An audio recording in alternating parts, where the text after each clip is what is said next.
Hi, thank you for joining We may me. have a few more guests joining us. It's tricky to get the time zones lined up when we're from different parts of the globe. And just a little background about this series. It started out as an answer to the book, The Secret of Love. And so we kept the title because that's what's in the background of everything, whether we're talking about the holidays coming up or stress in general or whatever the panel discussion is. You'll hear that the backdrop is really a feeling of love and understanding. So we went from discussing that book into, um, and it was just myself, into a panel discussion when we got into the pandemic because things really changed. We were no longer in the studio, we're Zooming from our separate places. And I'm going to let the panelists introduce themselves to you because I'm not very good with um, remembering how the name is pronounced. I've mispronounced a few names along the way. So, and we're going to be talking about the fact that here we are in uncharted territory, um, the middle of a pandemic. People are not going to be getting together with their families like they have done in the past several years, maybe, long standing. Everything's going to change now. Some people will be alone in the holiday season. And so there's a high level of stress that people are not accustomed to. And we're going to speak to what we have. I'm going to use the word really privileged. I feel really privileged that I stumbled upon an understanding years back that has been so helpful about how to minimize my level of stress in life. So I'm going to turn it over to the two of you and just be aware one or two other people may be joining us. And either one of you, you decide if you want to, who wants to go first. Michelle, you want to go first? Yeah, sure. Hi, everyone. So my name's Michelle Gardner. I live in a little village just outside of Swindon, which is about an hour outside of London in the UK. I own a coaching business. I'm a public speaker and a mentor. My kind of area of speciality, if you want to call it that, is helping people to just really be themselves and be real and authentic without fear of consequences or past thoughts, future thoughts, whatever they may be. So that's me, and that's where I come from. And you want to say something about what you've learned about Michelle that has helped you in regard to stress? Yeah, sure. So I guess, in terms of time, if we look at it in a linear fashion, which of course, I know not to be true these days, I came across this understanding in July of this year, and it has truly transformed my life. I was at the time struggling with depression, anxiety, huge amounts of stress. And I very quickly came to realize, and I'm talking literally in a matter of seconds, that, my experience was being created by my thinking. And as time has gone on, my understanding has deepened. I've learned more, I've explored more. For me as a person, I would say that there are times when I miss things and times when I don't. But generally these days, stress is nowhere near as prevalent as it used to be in my life. I'm very aware that the way I used to think about things was very much based on if, buts, and maybes. And I think in terms of love, the thing that very much became very apparent to me was my love of life, my love for other people, other things, and probably most importantly of all, my love for myself. You know, I sit here 52 years young, and I had never really loved myself. And now I do. And that's hugely, I feel hugely important. From my standpoint, I don't think you can really, really love until you learn to love yourself. So yeah, that would be me for a starting point for sure. Well, I'd love to hear more about that, but let's switch over to Shannon, and then I want to come back to you about this love for yourself that's so fresh and new in midlife, right? Yeah. We're never too old to discover something that is hugely powerful, that's for sure. Yeah, so Shannon. Yeah, it's very inspiring, Michelle. So, everyone, my name is Shannon Charania, and I work as a coach as well. I've had my own coaching company for 6.5 years now. And I also do public speaking, although I was just thinking about it when Michelle was saying that maybe it has to be labeled as Zoom speaking now for the next couple of years. And I guess if there was any specialty of my coaching, right now I'm working with a lot of business owners and their teams, and also with youth at risk. I was a youth at risk, so I love working with the youth at risk. It's a special place in my heart, and so I do quite a bit of work there. And I used to go into schools and work with them as well, but since COVID, it's been all on Zoom. Um, so yeah, that's a little bit about me. What I've learned about stress that changed things for me. So I ran into this understanding about 5 years ago now. And what shifted the most for me was to understand what thought is, because before that, I was not considering that there's something called thought. I was just looking at what thought was pointed to and trying to solve all the things that thought is pointing itself to. And just discovering thought sort of zoomed me out from all the details that I was so fixated on trying to manage or change in my life. And I automatically, seen my levels of stress evaporate in so many cases, and um, lessen in so many cases. So still feeling stressed today, I welcome it. I don't take it so seriously. That was a huge deal, although very simple.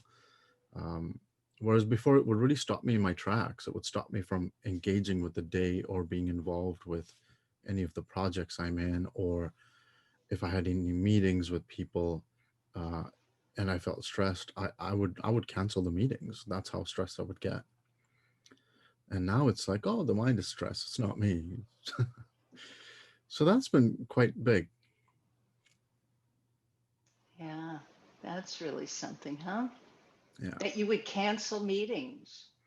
I would cancel meetings. I would be really excited to, you know, when the meetings are being set up, oh, this looks really interesting. I'd love to go to that. 2 days later, when the time comes, I'm thinking, God, I'm so stressed today. I don't really think I'll be my best. And I have to deal with this stress and manage it and figure it out and get rid of it. So, it would become such a big to-do list that I would cancel meetings because of that.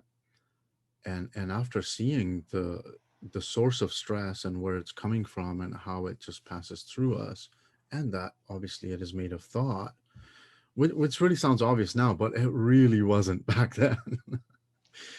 um, yeah, it's shifted so much. Like I said earlier, I still get stressed, but it doesn't affect how I show up anymore. It doesn't affect my productivity or even creativity in the work that I do.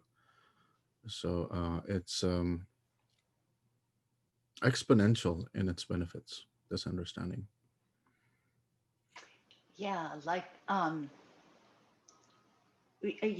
it makes me think of a quote from Sid Banks when he said, if people could just something like this, right?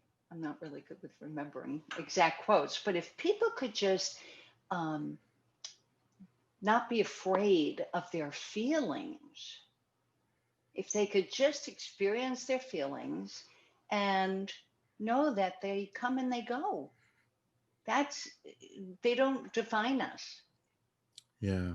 We would live in a different world, is what Sid said. We Hmm. could, if enough people gain an understanding about how thought creates our reality. Every single moment, moment to moment, from birth till death, we're experiencing through, what we could call a gift. It's a gift of thought that we get to experience human life. And sometimes it's unpleasant, and sometimes it's fabulous. And, neither one of them will stick around very long if we don't glob onto it. Right. Yeah. And I love that you mentioned that, because seeing it as a gift, that itself has so many implications. And through this understanding, it has really allowed for that to come alive and make it real. I've read a lot of scriptures before coming to this understanding, and they sounded good and clever. And it's like, oh, that sounds like such a nice idea, but it wouldn't stick, it wouldn't transform. And with this understanding, it literally just shifted in a very gentle way, a very inviting way to a new world. As you say, it does change, or as Sid's quote also says, it changes our world if we're just not scared of our experience. Yeah. And Yeah, both of right. you, I'm sorry, Sorry. Michelle, you go ahead, and then I'm going to come back to the word understanding. Yeah. That both of Okay. you have brought that up. I don't know that everybody listening will understand what we mean by that. Sure. Sure. And I kind of I love what you've both said about feelings. I mean, literally, it was this year before I became unafraid of my feelings. And that was such a powerful thing for me. That really was, that was something opened the crack within me. But that was my first insight, was that I don't have to be afraid of my feelings. And for me, that literally changed everything, because I somehow had made up a story in my head that, my feelings could hurt me in some way, that they were pointing me to certain things.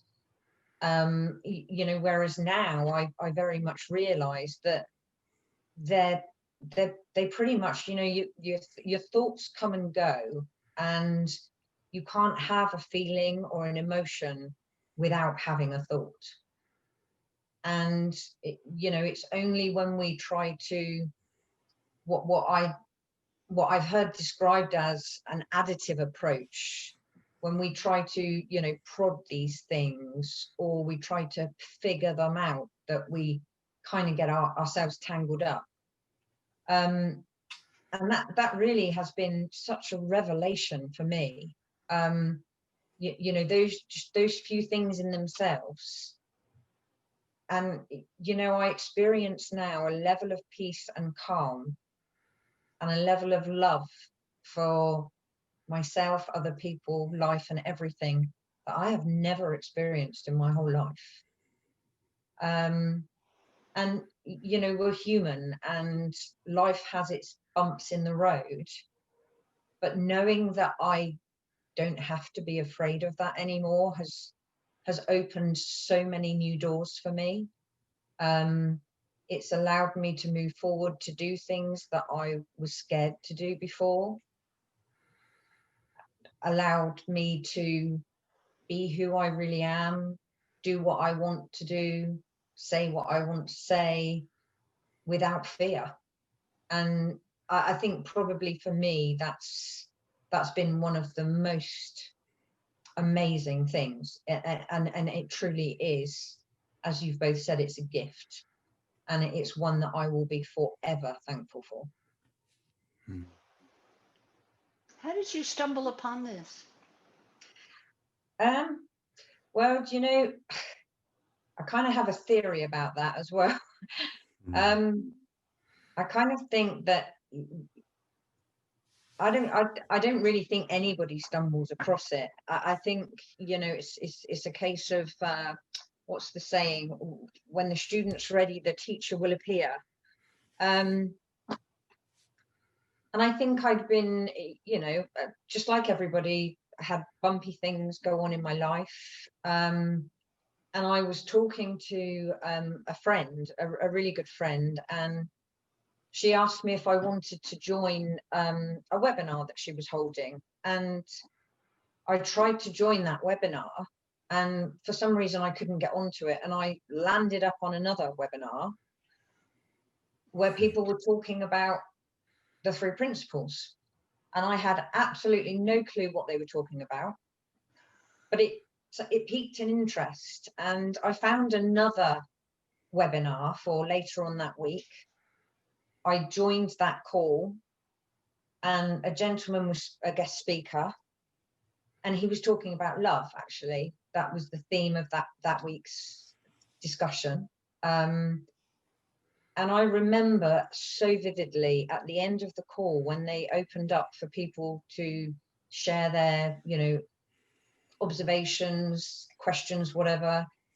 I remember sitting there with absolutely not one single thought in my head, and the words, I feel like I've come home, literally just tumbled out of my mouth. And from then on, I just grew more and more interested in what I felt like something was happening to me. I kind of didn't really know what it was. And it was then that I started to explore things more, and pretty much immersed myself in the whole 3 principles, Sid Banks world. You know, I've connected with so many amazing people all across the world, and like I say, it's just brought so much to my life. My life is rich with experience now. And you know, God forbid if a bus was to tumble through the window right now, I could quite happily sit here and say I've had a good life. Because I really have. I look back now and I see a life full of learning, and a life full of human experience. And I also see that all of the things that happen to me, whether you know, we all label things as good or bad, whether that be true or not.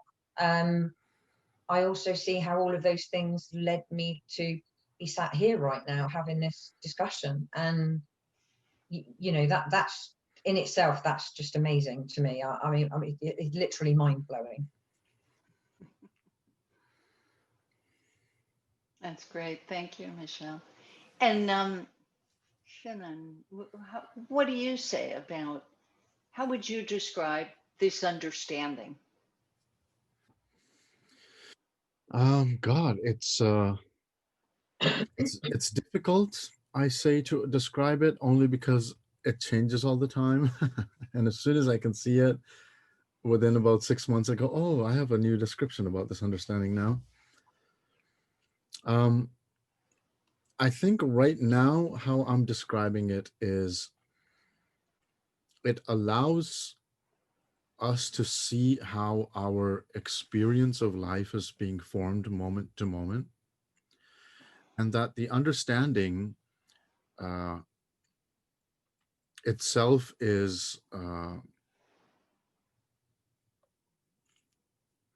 it's it's the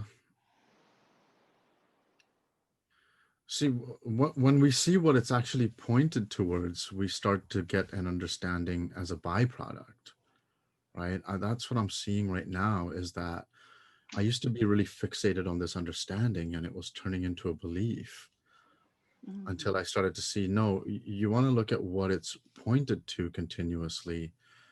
And we, as we get this feeling of this moment to moment experience that's being created by this, the potential and this aliveness of the mind, then the understanding of the principles or inside out, whatever we're calling it now, that happens to be as a side effect. And that's when it really starts to, you know, have the potential to come through. So that's how I would say it. I mean, I could go on and on as I try to talk about the understanding. Yeah, oh, we have the time. Um, yeah, that to me, that you know, I love what both of you said, and I like when I see it as a psycho spiritual Mm, understanding and approach to life.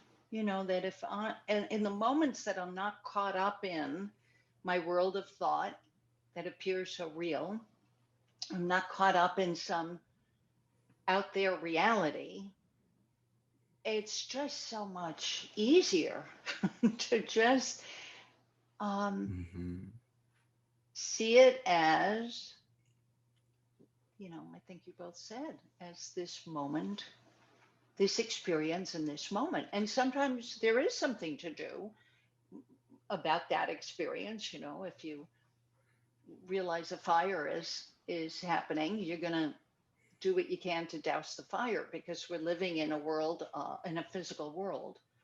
You called it a world of form, but it's everything in this world is coming from a formless energy.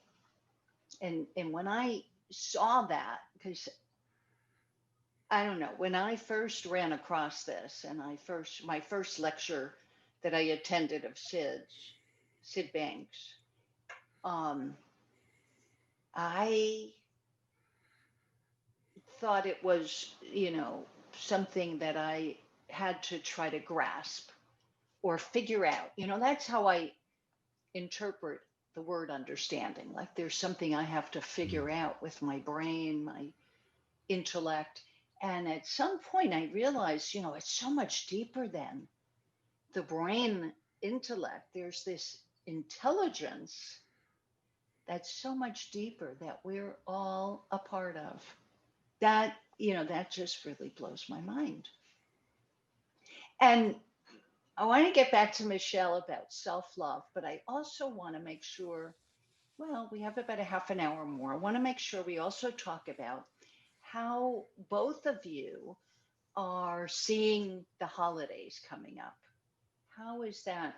How are you going to get through that with your newfound understanding about the human experience? Well, I think for me, so I live on my own, and because of COVID and the rules and regulations that we have here, um, and you know the potential, you know, we still live in a physical world where there are germs and we've still got COVID. You know, you know, the three principles, the spiritual, the form, and the formless don't change those things. So I made a decision to spend this year, Christmas and the New Year, on my own. Now it's really quite. I kind of find it quite comical, actually. Some people are horrified by that, absolutely horrified by it. And it doesn't bother me in the slightest. Now, I've always been okay with my own company. As much as I'm a very sociable person, I've always been okay with being in my own company. But I think this year, for me, it's even more of a rich experience, because although I'm physically, here, and I will be on my own, there won't be another physical body in the house with me on Christmas Day, I don't feel alone. I just feel connected all the time. And the not having to, I mean, obviously, like you said, if there's a fire, then you douse the fire. If there's a lion running after you, you run away from the lion, right? But with regard to, other thoughts, it's a case of you make a choice on what you act on and what you don't act on. And I guess, for me, if I were to compare last Christmas to this Christmas, this time last year, I was running around like a crazy person, trying to make sure that I X, Y, and Z for A, B, and C person, and that, I hadn't forgotten something for someone. And, I had such an enormous amount of stuff going on in my head about all of those things, and more importantly, I think the consequences if I didn't do those things, and what that would mean for me or about me, and all those things that I used to believe, that if I missed a Christmas card, that made me a bad person. And whereas this year, I feel it's been an extraordinary year with COVID. I've got other things going on in my life right now that would potentially be considered as quite stressful, but I'm okay with that. I'm okay with where I'm at. And I think for me, probably the fact that I know with every ounce of my being now that I will always be okay, and so will everyone else, regardless of what happens to us as, people, physical, human bodies, whatever. That's given me such a level of peace that I've just never experienced before, and it goes very deep. And it also has, I think, taken a considerable amount of stress away about the people I used to worry about. X person because Y was happening, and B person because Z was happening. Now, that's not to say that I'm not that I'm lacking in compassion or love or caring, but I know with every ounce of my being that everybody will always be okay. Yeah, right on the deepest level, right? Their deepest level. Mm. How about you, Shannon? Yeah, I'm gonna be spending it, quietly. I mean, for the last few years, I've really been enjoying time with myself, just like Michelle said. Um, and I'm sort of more introverted anyways. I love to spend time just reading and hanging out with myself or going for walks. So I'm gonna be doing a lot more of that. This year has been quite busy for me in terms of work. I found a lot of people after COVID hit were looking for that support, and they were in a state of panic, so kind of opened up services for lots of free coaching. So because of the busyness too, I'm looking forward to this month giving a little bit of slow time from away from work and getting more into working out and reading books. So that's mostly how I'll spend the holidays. In Vancouver, we're not restricted as much as other places. We've never been on lockdown, which is great. We do have, although, lots of restrictions, but it also allows us to move around a bit and go check out the decorations that are in the city, and have some hot chocolate and hang out. So I'm looking forward to doing all that. and also some Zoom calls with some close friends. We've gotten in the habit of, just getting together once a week with people that are maybe not in the city or out in the outskirts. We get on Zoom, hang out, have coffee. So looking forward to that as well. Yeah, it's wonderful. I actually have a funny story. It's a little personal, but I'll tell it just because it's so funny. Last Christmas, I also live alone, and I was looking forward to I was going on my way to meet up with a friend for a walk in a park. This was the daytime of Christmas Eve. I was looking forward to being at home alone Christmas Eve. I was going to listen to all the great music. I love Ave Maria. I was raised Jewish, but Ave Maria just hit such a chord for me. So I wanted to hear all the great vocalists, including Barbara Streisand, sing Ave Maria. And all of a sudden, I'm on my way to the park and I'm starting out from a red light, just having started my car, and kaboom, huge noise. I knew I was rear-ended, but I mean, I didn't go that far forward from the rear ending, but the sound of it, I thought, wow, my whole trunk is like an accordion for sure. So I just wait for the police to come. It was a Red Cross truck rear-ended me.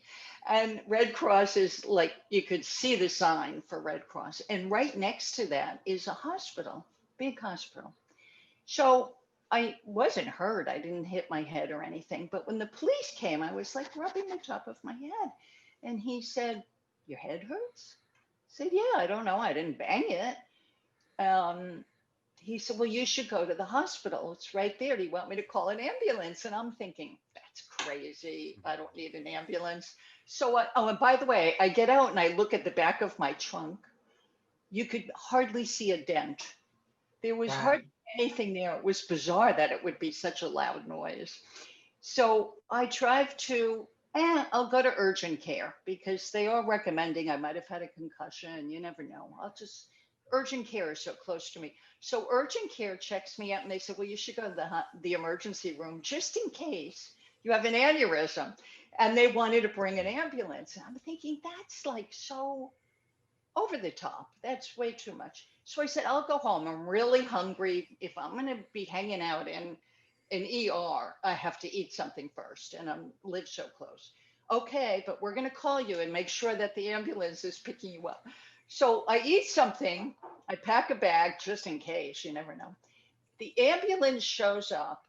I don't know if this happens where the two of you live, but an ambulance is always accompanied by a police car and a fire engine. Those three huge things pull up to my condominium, and I am all of a sudden surrounded by 5 handsome young men. And I just cracked up. I mean, how funny is this? You know, life happens in the moment. You never know what's around the corner. I would check Dad. I was fine. I got a new bumper. That was the size of that. I didn't have a concussion. I didn't have an aneurysm. But how funny. So this year I'm looking forward to, I am going to be home and I am going to listen to Ave Maria. Now, if you could choose, would you pick the 5 handsome guys or? I love that. So funny, right? Oh my gosh. Oh, So let's come back to you, Michelle. Tell us more about this newfound self-love. okay, so do you know, it hadn't really, I mean, I think we all kind of, compare ourselves. It's kind of human nature, really. We compare ourselves with other people. We grow up in various different societies with beliefs about, what's acceptable, what's not acceptable, what's good, what's bad, what's beautiful, what's handsome, all those kinds of things. And for me, I think I gradually, and it's very much as Shinan described, it's been a gradual and a gentle thing. There was kind of a bit of a big boom at the beginning for me with various different realizations and insights. But as things have moved through the last few months, I can honestly say that there hasn't been a moment when I've gone, oh, you know, I'm okay, or I'm enough, or, you know, because enoughness, I think, was always a big thing for me. And as a coach, I see it, you know, coming through in coaching sessions and as a mentor as well. But yeah, I used to, you know, I used to have a very, very dim view of myself, a very dim view of myself. And I believed a lot of things that, you know, I'd made up, or things that I'd grown up believing, you know, and that's nobody's fault. That's just how life is. But I began, I think probably about 6 weeks ago, to really grasp that, you know, I'm good enough. I'm good enough just as I am. There's nothing for me to improve. There's nothing for me to fix. There's nothing I need to do to make myself better. And the kind of paradoxical thing that's happened for me with that is that as that's happened, things that I wanted to change, and all my life had made quite a big effort to change. So in terms of my weight, for instance, my weight's been up and down all my life. And through lockdown, you know, I'd eaten like a horse and put on quite a lot of weight. But gradually, I kind of have just noticed that, like, my eating habits changed. And, you know, I no longer look to food for comfort, for instance. You know, I mean, it sounds really bizarre to even think that you can get comfort from food now. And I'm not saying that things don't taste nice, and that, you know, you might not, you know, look forward to a lovely meal, but that it used to be a go-to thing for me, and it's no longer that anymore. And as a result, I mean, in the space of 8 weeks, I've dropped 2 stone 8 pounds. So, you know, that's considerable. So what's that? That's 36 pounds.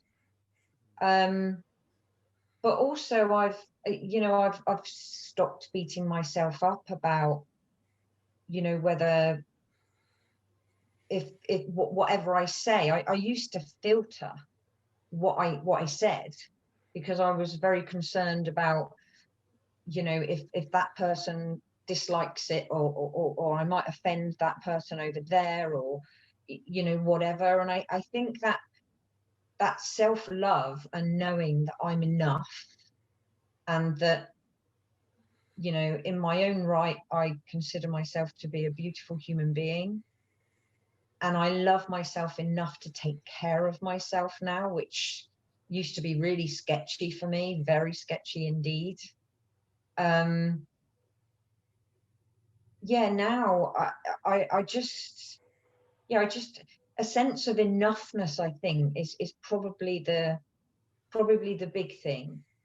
And that's just relieved me of so much thinking of, you know, I have to wear certain clothes, or I have to, you know, dye my hair, or, you know, all of the things. And it's thoughts that men and women have. I know that they're, you know, potentially would be associated more with women than they would with men. But my experience certainly over the last few weeks with coaching, is that, you know, men have got the same things going on in their head about their looks and their appearance and what they do, don't say. So I think, yeah, for me, it's not really been I can honestly say that it's not been an active learning to love myself.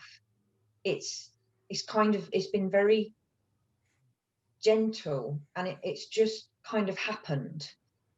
Um, and I literally couldn't put my finger on any one point in time to say that that's where it switched. And I think that's the beautiful thing about the three principles and this understanding of life, is that there's nothing you physically have to go and do, or it's I'm kind of I guess I'm kind of, it's very hard to find the words to explain, because it's you can't explain it, right? um but yeah, I think, for the self-love thing and the self-care, for me it was always everybody else first and I came last. Whereas now it's the opposite, because I'm very much aware now that if I don't take care of myself, then I can't give anything of value, of real authentic value, to anyone else. So yeah, that's the self-love thing for me. You reminded me of the one line that Dr. Pettit uses on his website and his writings. The psychiatrist, Dr. Pettit. His website is titled "Never Broken, Nothing Lacking." It's really true. Yeah. It's such a shift from the old psychiatry, where people would look for what's wrong with this human. And now we recognize those diagnoses everybody falls into. I joke about my OCD, that, it's not considered clinical. I've never gotten that diagnosis, but I like it when I get into my OCD of taking care of things. And, yeah, it's hard to explain, isn't it? It really is. It is, but what words can you use? Right, exactly. Words are so deceptive. Like, people have different meanings to different words, which also reminds me that whoever is listening to this episode, they may not know what the three principles are, even though we talk about it in preceding episodes. But for anybody new to this, it's mind, thought, and consciousness, words that people have their own connotation about. But the way we have seen it is that mind is this very, you could call it the source of everything, this infinite intelligence of the universe that is also part of us. We're part of it. And thought is the ability to think. That's what sets this apart from changing your thinking. There's no need to change your thinking when you realize we have the ability to think anything. And in this moment in time, we're thinking this. We don't have to act on it. We don't have to take it seriously. And pretty soon it'll change into a different thought. That's just the natural flow. And then consciousness is what makes everything look so real. Whatever we're thinking, even when we're thinking thoughts against ourselves, when we're down on ourselves, that looks real too. Like, thoughts that you don't deserve, or that you have to work on yourself to be better. So many people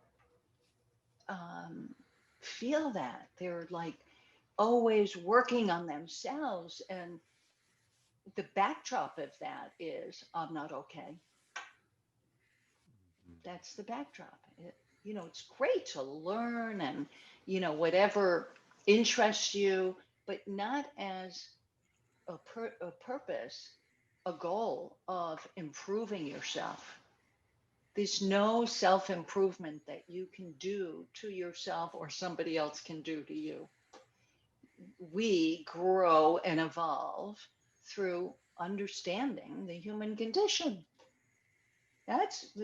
What could be more inside out from the inside outward, like you're losing weight from an understanding about thought, thinking, what am I doing? Thinking that I'm going to comfort myself with by eating this food? No, that makes no sense. But we never questioned how we thought in the past. Why would we question what we think? Because it looks so real. This didn't seem like there was anything to question. Well, when you realize it's just a momentary reality, then it's good to question away. Yeah. Yeah, it is. I mean, I don't know about you guys, but I think I've probably laughed more in the last 6 months than I've laughed for a very, very long time, because things just, honestly, things that I used to take really seriously seem really comical to me now. Right. And I mean, that's a wonderful side effect. I have one more question for the two of you. We've got about 10 minutes to go. I am wondering how your changes, they say that in order to coach or provide therapy, or whatever your niche is, um, a business consultant, you have to get it for yourself first. You have to see it within yourself first before you start sharing it with the people you work with, your clients. So, can you speak to that? Like how your coaching shifted from before you gain this understanding about the human experience for yourself, and how your own chefs led you into a different way of coaching? Well, Shinan's been at this for considerably longer than I have, so I'm going to let him talk to that first, and then I'll maybe chip in if there's a minute or two. Sure. Yeah, so majorly, there's so many different things that have shifted. But if I was to speak to, two things that have been really significant. So before the understanding, I was in coaching for about a year and a half before I ran into the understanding. And it was all about getting better tools to figure things out. That was the basis of everything.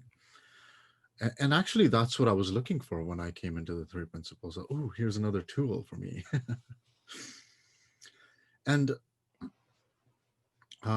approaching businesses or whoever I was coaching, whether it was individuals or even youth that I was getting involved with and coaching, it was always about listening to the problem and try to sift through how I can best help figure things out for them.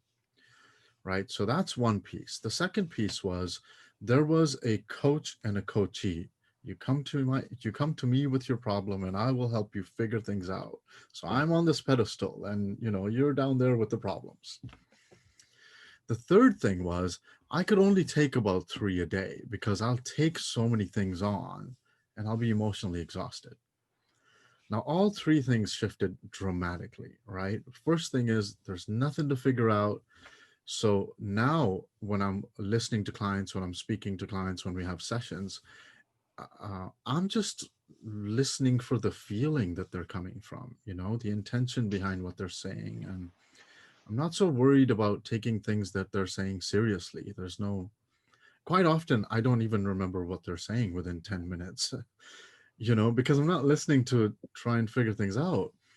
But we get into a conversation, which is more about being reflective and helping them see their own wisdom. So that's the first piece. That's a dramatic shift and really significant, because once people start to get more of a feel to that, they come up with their own answers, they come up with solutions. And quite often, even more than that, is that they come up with new thought that whatever they thought was a problem is just not looking like a problem anymore. Therefore, that there's no solution to be found. It's just a game that you're playing, and they approach it differently. The second thing, obviously, that's shifted is that there is no pedestal. It's both of us exploring a direction. This kind of hierarchy just vanished, right? It's like, I don't know as much as you, but let's explore this together. Often I describe it in a way where, there are two people sitting in front of the ocean. I love to go walk by the ocean here in Vancouver. And so there's two people sitting in front of the ocean, and one person is telling the other everything they've learned about the ocean, all the cool things that they've read about it. They've swam in the ocean, they've gone deep sea diving, and they're talking about everything they've learned. And then the second person goes, oh, this is what I've learned about the ocean. And so they start sharing all their knowledge about the ocean. And both of them exchange the knowledge that they have with each other, and their intellect grows. But they've both missed the ocean that they're standing in front of. Versus this conversation is, forget what you know and forget what I know. Let's both look at the ocean together, and we'll see what we can discover right now. And in that, there's momentary, active, alive learning experience that's going on. So that's been a huge shift. And then lastly, of course, I can take on 7 calls a day and I still feel fresh at 7 p.m., because I'm not taking things on emotionally. And it's not like I'm deflecting it. It's just, you understand emotions, so you don't take things on. They don't sit within me. I'm not trying to figure it out after.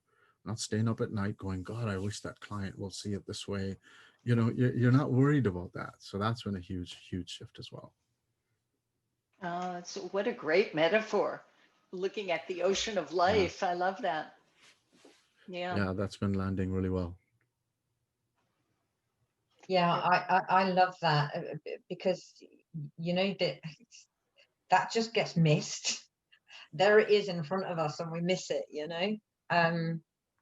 I think it's been a very similar experience for me. When I first came into coaching, it was very, very similar to Shinan's experience. I was the one that supposedly had, some answers, advice, or techniques or something I could give someone, to help them out. And it was a very, I would say, quite a top level type of conversation.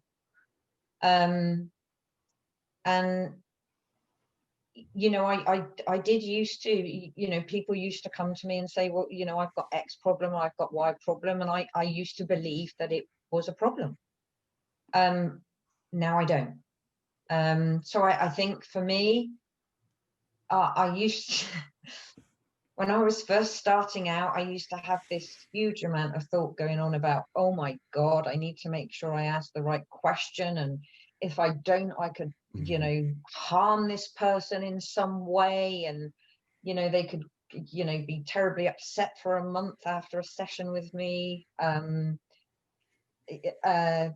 Now it's just a totally different thing. I think probably the biggest thing for me as a coach, as a human being, is I'm able to meet my clients now where they're at, and know, again, like I said before, with every ounce of my being, that there is nothing wrong with that person as they sit there, in front of me on Zoom, as it is these days. I don't prepare. I don't prepare for coaching sessions now, because I never know what's going to show up. I don't know what the other person is thinking. And I don't know if my experience is the same as Shinan's as well, but I find that my coaching goes to a much deeper level these days. What appears to be a challenge or a problem to a client, and what they show up with, is, I think I can honestly say 100% of the time now is not actually what the challenge is. It lands up being something totally different. And something, the most beautiful thing is when you see someone else blossom, and when you hit a point in a conversation where somebody has you can see it, you can literally see it, where they have the moment where everything just goes quiet, and you know, I know from my own experience that that's where that little chink of light is starting to emerge, and it's just the best job in the world.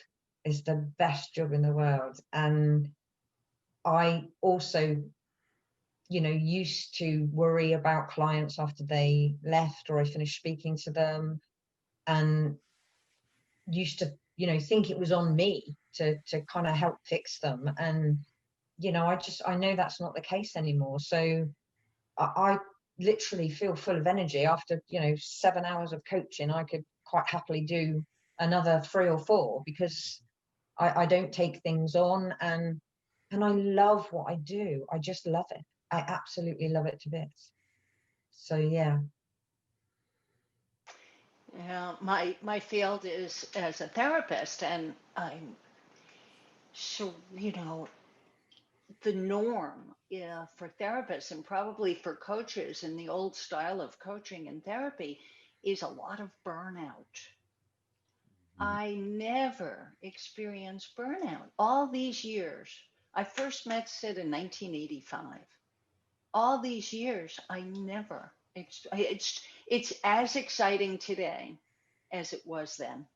Probably more because I've seen more now. You know, as the years pass, you just see deeper into what Sid experienced about the human condition. So we're going to have to wrap things up. What I'd like you to do is just both of you say how people can get in touch with you if they want to explore anything further with you. And I want to thank you both so much for joining me. Yeah, it's been great. So Michelle, Yeah. how can people find, or Sheenan, you go next. Well, I was Yeah. just going to say thank you so much for inviting me. It's been a lovely conversation, and I've learned so much from listening to both of you as well.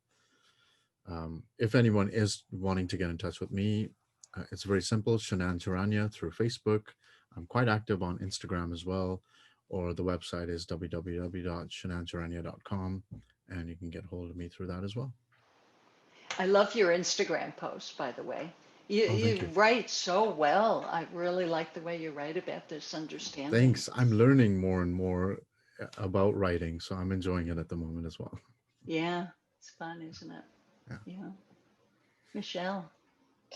So for me, my website is I'm currently under development, so to speak. Well, not my website. I'm developed more than well enough. Thank you very much now. So my website is www.michelleagardner.com. But all you'll see at the moment is a page that says the website is under development. You can find me on Facebook. I'm pretty easy to find on there. In fact, I'm even wearing the same top that's in my profile picture right now. That was completely by accident, but hey. So yeah, Messenger. I'm in the process of just changing over my Instagram account so that I'm easier to find, because I think at the moment I'm Michelle 3 million and something. So Facebook and Messenger are probably the best way for people to find me if they'd like to. And I would also really, really like to thank you for this opportunity. It's been just so lovely. I literally feel like I'm in a living room with you guys having a nice chat, and you know, the connection and that feeling, you know, the feeling I'm talking about. I could almost touch it. So I really, really appreciate it. I've gained so much from this hour with you two guys, and I really thank you so much. I'm so grateful. And I'm really grateful to the channel as well for, you know, providing this opportunity. Yeah, I hope that, you know, it also helps people who are listening. You know, Yeah. I'd love to hear from anybody who listens to us, and either by DM. I'm just learning the lingo of Instagram. I'm new to Right. Instagram, but I'm Lori.3principles, the number 3 principles, and that's my website is threeprinciplestherapy.com. So great doing this with you. Have a wonderful holiday, however you spend it. And yeah, see you around.